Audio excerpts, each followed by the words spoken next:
Uh, Hello students, a very good morning to all.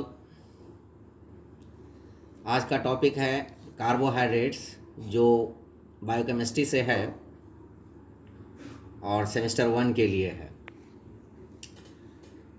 बहुत सारी चीज़ें आपको कार्बोहाइड्रेट्स के बारे में पता है, लेकिन हम बिगनिंग से डीप के तरफ जा रहे हैं। इसमें बहुत सारे कॉम्पिटिटिव क्वेश्चंस होंगे, शॉर्ट आंसर्स बनेगा, ये आपको ढूंढना है। कार्बो मीन्स कोल या carbon, hydro means water. Carbohydrate एक पॉलीहाइड्रोक्सी अल्डिहाइड या कीटोन है। अल्डिहाइड और कीटोन को जैसा कि हम जानते हैं कार्बोनिल ग्रुप कहते हैं, और किसी भी कार्बोहाइड्रेट में कार्बोनिल ग्रुप यानी अल्डिहाइड और कीटोन ग्रुप बहुत ही एक्टिव ग्रुप है। यूजुअली आमतौर से अल्डिहाइड जो है वो टर्मिनल होता है, कीटोन जो है वो सब टर्मिनल होता है। जैसे यहाँ पर हम कार्बोहाइड्रेट का एक स्ट्रक्चर बना रहे हैं, या हम आगे स्ट्रक्चर बनाए हैं वहाँ पर बता देंगे। Derive from hydrate de carbone, ये एक फ्रेंच लेटर है, फ्रेंच वर्ड है। Hydrate de carbone means hydrated of carbon, carbon का हाइड्रेटेड फॉर्म। कार्बोहाइड्रेट में यूजुअली हाइड्रोजन और ऑक्सीजन का रेशियो 2:1 होता है। इसका एम्पेरिकल फार्मूला CnH2ON या इस फॉर्म में होता है CH2ON, लेकिन ये सभी के लिए अप्लीकेबल नहीं है। यहाँ पर जो n इंटीजर है वो 3 to 7 होता है, यानी मिनिमम 3 होगा और मैक्सिमम 7 होगा और 8 होगा। इसको हम सेकेराइड्स भी कहते हैं, क्योंकि ये एक ग्रीक वर्ड सेकेरम और सेकेरॉन से डिराइव किया गया है, जिसका मीनिंग होता है सुगर। फोटोसिंथेसिस का ये फर्स्ट प्रोडक्ट है जो कि प्लांट का लगभग 80% कंस्टिट्यूट करता है और एनिमल का अप टू 1%। इसको हम स्टफ ऑफ लाइफ कहते हैं, क्योंकि ये रिजर्व फूड मटेरियल है, एक मेन सोर्स ऑफ फूड है। इसका जनरल फार्मूला CxH2OY होता है।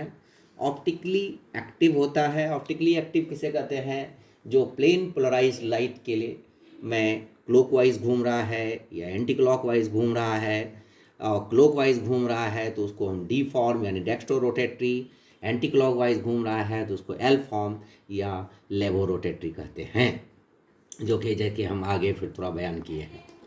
अब classification of carbohydrates based on behaviour on hydrolysis means digestion means dissolving. Simply इसको 3 टाइप में बांटा गया है कार्बोहाइड्रेट को on the basis of hydrolysis. एक मोनोसैकेराइड, दूसरा ओलिगोसैकेराइड, तीसरा पॉलीसैकेराइड। फिर हम बोलते हैं on the basis of hydrolysis इसको 3 टाइप्स में बांटा गया है, मोनोसैकेराइड्स, ओलिगोसैकेराइड्स एंड पॉलीसैकेराइड्स। तो आज हम मोनोसैकेराइड्स के बारे में कुछ हद तक बयान करेंगे, फिर जो पार्ट रह जाएगा उसको कल करेंगे, फिर इसी तरह से ओलिगोसैकेराइड को करेंगे, इसी तरह से पॉलीसैकेराइड को करेंगे। तो characteristics of monosaccharide cannot be hydrolysed into simpler polyhydroxy units. मतलब चूंकि कार्बोहाइड्रेट एक पॉलीहाइड्रोक्सी एल्डिहाइड है, इसको मोनोसैकेराइड जो है इसको फिर किसी फर्दर सिंपल पॉलीहाइड्रोक्सी फॉर्म में नहीं चेंज किया जा सकता है, डाइजेस्ट नहीं किया जा सकता है। दूसरा, ये कलरलेस होता है, वाटर में सोल्यूबल होता है, क्रिस्टलाइन फॉर्म में होता है, स्वीट होता है। ऑप्टिकली एक्टिव में जैसे मैंने अभी बयान किया, डेक्स्ट्रो रोटेटरी, लेवो रोटेटरी, इसमें कायरल कार्बन एटम होता है जो प्लेन पोलराइज्ड लाइट के राइट हैंडेड फॉर्म में या लेफ्ट हैंडेड फॉर्म में यानी क्लॉकवाइज या एंटी क्लॉकवाइज घूमता है, उसी को हम डेक्स्ट्रो रोटेटरी और लेवो रोटेटरी कहते हैं। आजकल हम इसके लिए डी के लिए प्लस यूज़ करते हैं, एल के लिए माइनस यूज़ करते हैं, कहीं पर आगे एग्जाम्पल में हम दिखाएंगे। तो जनरली मोनोसैकेराइड जो है वो डी फॉर्म में पाया जाता है, हैव एसिमेट्रिक कार्बन एटम, यानी हर एक मोनोसेक्राइड में एसिमेट्रिक कार्बन एटम होता है। जैसे एक सिंपल एग्जाम्पल मैंने ग्लूकोज का लिया, CHOH 4 होता है और C डबल बॉन्ड O और H होता है, और इसी तरह से यहाँ पर CH2OH होता है। तो यहाँ पर ये 4 है। तो अगर इस कार्बन को देंगे तो इस कार्बन के साथ 4 डिफरेंट ग्रुप अटैच्ड है। ऐसे कार्बन को हम असिमेट्रिक कार्बन कहते हैं। स्पैरिंगली सोल्यूबल इन अल्कोहल, मतलब और हल्का फुल्का घुलता है, लेकिन ईथर में नहीं घुलता है। बेस्ड ऑन कार्बोनिल ग्रुप, यानी अल्डिहाइड या कीटोन। अगर अल्डिहाइड ग्रुप है तब इसको हम अल्डोज कहेंगे, अगर कीटोन ग्रुप है तब हम इसको कीटोज कहेंगे। अब इन दोनों में से based on number of carbon, यानी कितना कार्बन है, जैसा कि हम पीछे बताए कि मिनिमम 3 कार्बन होता है, तो अगर 3 कार्बन है तो उसको ट्रायोज कहेंगे, 4 है तो टेट्रोज कहेंगे, 5 कार्बन है तो पेंटोज कहेंगे, 6 कार्बन है तो हेक्सोज कहेंगे, और 7 कार्बन है तो हेक्टोज कहेंगे। और अब इन में ट्रायोज में ये दोनों फॉर्म में हो सकता है, अल्डो ट्रायोज, कीटो ट्रायोज फॉर्म। अगर कीटोन ग्रुप रहेगा तो कीटो ट्रायोज कहेंगे, अल्डिहाइड ग्रुप रहेगा तो अल्डिहाइड ग्रुप कहेंगे।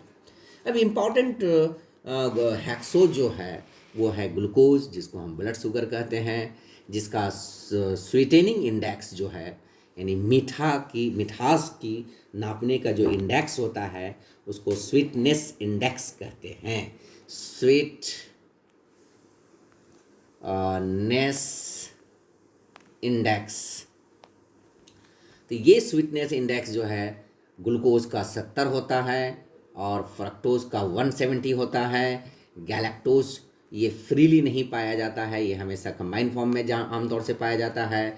मैनोज ये सेल वाल में पाया जाता है। और नेचुरली अकरिंग जितना भी शुगर है उसमें से सबसे ज़्यादा मीठा फ्रक्टोज है, जिसको हम फ्रूट शुगर भी कहते हैं। अब स्ट्रक्चर, जैसे मैंने पीछे बताया कि 5 कार्बन भी होगा, 6 कार्बन भी होगा, 7 कार्बन भी होगा। तो ये जो C5 to C7 carbon containing monosaccharide जो है, ये 2 फॉर्म में पाया जाता है, एक पायरेनोज फॉर्म, एक फ्यूरानोज फॉर्म। पायरेनोज फॉर्म में क्या है, ये हेक्सागोनल इन शेप होगा, इस तरह से, इस तरह से, इस तरह से हेक्सागोनल होगा। ये फर्स्ट कार्बन, ये सेकेंड, ये थर्ड, ये फोर्थ, ये फिफ्थ, यहाँ पर 6 कार्बन है। और फ्यूरानोस फॉर्म में जो है ये इस तरह से होगा, यहाँ पर फर्स्ट कार्बन, और अगर पेंटागोनल है, और अगर यहाँ पर मतलब फ्रक्टोज ग्लूकोज के केस में ही लेंगे तो फ्रक्टोज के केस में यहाँ पर फर्स्ट कार्बन हो जाएगा, यहाँ second carbon, third, fourth, fifth, और यहाँ पर ये 6 कार्बन हो जाएगा। इसी को हम पायरान और इसको हम फ्यूरॉन भी कहते हैं। तो अब इसी चीज़ को हमने यहाँ पर लिखा है हेक्सागोनल, यानी hemiacetal OH group of carbon 5 and aldehyde group of carbon 1 को के बीच में जो बॉन्ड बनता है, आगे अभी हम एक दिखाएंगे। फ्यूरानोस फॉर्म में पेंटागोनल होता है, जिसमें 4 कार्बन और 1 ऑक्सीजन, इसमें 5 कार्बन 1 ऑक्सीजन होता है, जो यहाँ पर है 5 कार्बन, 1 2 3 4 5। रिंग में 5 कार्बन है, 1 ऑक्सीजन है। यहाँ पर रिंग में 1 2 3 4 और 1 ऑक्सीजन है, ये डिफरेंस है। अब C1 अल्डोज, C2 कीटोज। अब इन दोनों में चूँकि अब ये यहाँ पर देखिए, ये कार्बन नंबर 2 है और कार्बन 5, ये कार्बन नंबर 2 जो है इस ऑक्सीजन से बॉन्ड बनाता है, और यहाँ पर कार्बन नंबर 1 जो है ये इस ऑक्सीजन से बॉन्ड बनाता है।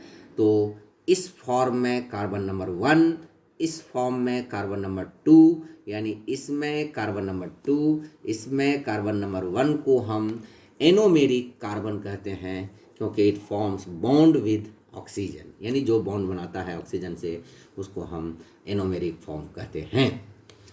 अब ये जो है दो फॉर्म में पाया जाता है, अल्फा एंड बीटा फॉर्म।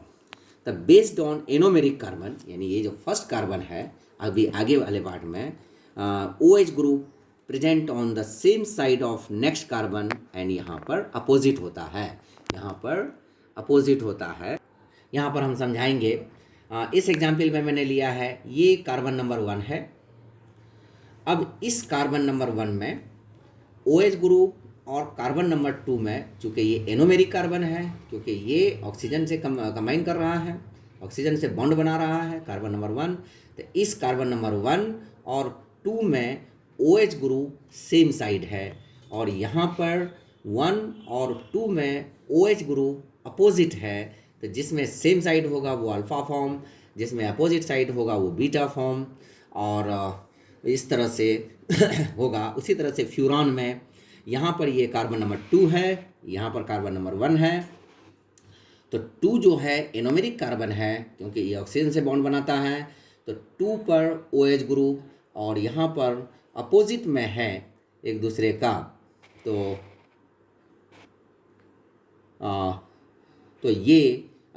ये जो है बीटा फॉर्म हो जाएगा। जैसा कि हमने पीछे बताया था कि कार्बन 1 और 5 में हेमी एसिटल ग्रुप है। देखिए ये नॉर्मल स्ट्रक्चर है ग्लूकोज का। 1 2 3 4 5 6 कार्बन, 6 कार्बन में ये जो है 1 2 3 और 4, ये चारों एक हैं, इसीलिए हमने पीछे जो है एक लिख करके 4 से कंबाइन कर दिया, जिसको कॉन्डेंस फार्मूला हम कहते हैं। तो यहाँ पर कार्बन नंबर 1 में यहाँ पर डबल बॉन्ड है, और कार्बन 5 में OH ग्रुप है।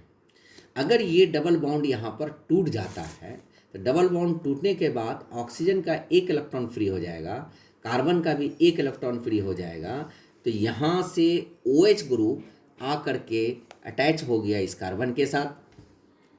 अब यहाँ पर से जो कार्बन है, कार्बन के साथ ऑक्सीजन अटैच है, तो ऑक्सीजन का एक इलेक्ट्रॉन फ्री हो गया, और जब यहाँ से OH ग्रुप हम ले गए तो यहाँ पर भी एक इलेक्ट्रॉन फ्री हो गया। तो ये कार्बन नंबर 1 और कार्बन नंबर 5 यहाँ पर जो है, और यहाँ पर जो है, इसके बीच का इसका एक इलेक्ट्रॉन फ्री हुआ, तो ये दोनों इस ऑक्सीजन से लेट अटैच हो गया।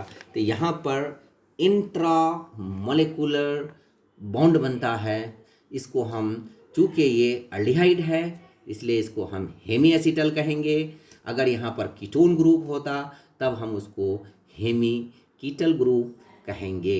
ये एक परेशान है, चूँकि बोर्ड में ज़्यादा इसको अच्छा बार बार समझाया जा सकता था, और यहाँ पर नेट कंज्यूमिंग और अपलोड करने की वजह से छोटा छोटा हम बना रहे हैं। इसका बाकी पार्ट हम कल कंटिन्यू करेंगे। इस पे जहाँ पर भी समझ में ना आए, जो भी प्रॉब्लम हो, आप नीचे कमेंट्स में लिखें और वो प्रॉब्लम मेरे सामने पेश करें। और सब के लिए ये कंपलसरी है कि इस लॉकडाउन पीरियड में टोटल नोट्स तैयार हो जाना चाहिए। इससे आपका भी भला है और मेरा भी विश पूरा होगा कि मैंने बच्चों का काम आया। Thank you.